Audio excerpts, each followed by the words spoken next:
নমস্কার বন্ধুরা, তনুশ্রী হোমস কিচেনে আপনাদের সকলকে স্বাগত। চলে এসেছি আবারও একটি নতুন রেসিপির ভিডিও নিয়ে। এখন যেহেতু কাঁচা আমের সিজন, তাই বাজারে প্রচুর পরিমাণে কাঁচা আম পাওয়া যাচ্ছে। তাই আজ আপনাদের সাথে শেয়ার করব কাঁচা আমের একটা রেসিপি। আর এই রেসিপিটির নাম কাঁচা আমের জ্যাম বা জেলি।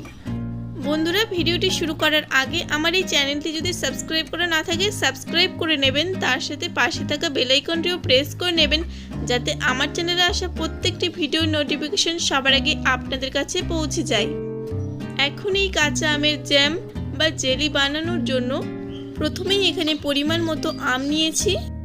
আর আপনারা এখানে আমগুলোকে নিজেদের পছন্দ অনুযায়ী ছোট বা বড় করে কেটে নিতে পারেন। আমি এরকম একটু ছোট ছোট করে কেটে নিয়েছি।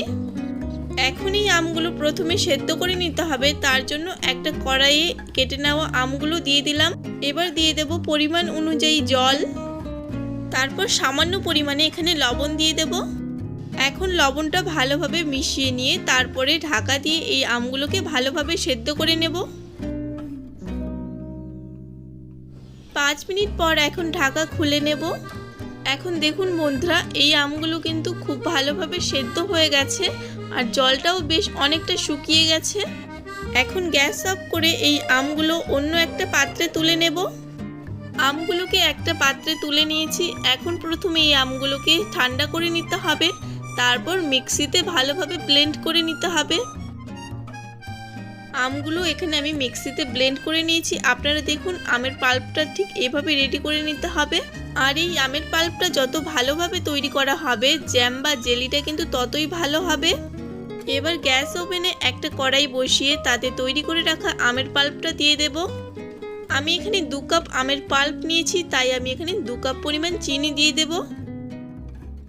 এখন গ্যাসের আঁচটা একদম লো আঁচে করে দিয়ে অনবরত নাড়তে থাকতে হবে, যাতে এই আমের পাল্প তলা দিয়ে পুড়ে না যায়। 5 মিনিটের মতো সময় নিয়ে এই জেলিটাকে তৈরি করে নিচ্ছি। আপনারা দেখুন এখন এই জেলিটা থেকে খুব সুন্দর একটা কালার চলে এসেছে। এখন আপনারা চাইলে এখানে ফুড কালারও ব্যবহার করতে পারেন, তবে আমি এই জেলিটা তৈরি করছি বাড়ির জন্য, সে কারণে আমি এখানে কোনো রকম ফুড কালার ব্যবহার করব না। এবার এখানে দিয়ে দেব 1 চামচ ভিনেগার। আর এই ভিনেগারটা দেওয়ার কারণে কিন্তু এই জ্যাম বা জেলিটা অনেক দিন পর্যন্ত ভালো থাকবে। বন্ধুরা, আপনারা একদিন হলেও বাড়িতে এইভাবে কাঁচা আমের জ্যাম বা জেলি বানিয়ে খেয়ে দেখবেন, আশা করছি আপনাদেরও দারুণ লাগবে। দেখুন এই পর্যায়ে আমাদের কাঁচা আমের জ্যাম বা জেলি একদম তৈরি হয়ে গেছে। কিন্তু এই জেলিটা পারফেক্টভাবে তৈরি হয়েছে কিনা সেটা বুঝবো কিভাবে, তার জন্য এখানে একটা প্লেট নিয়ে নিতে হবে।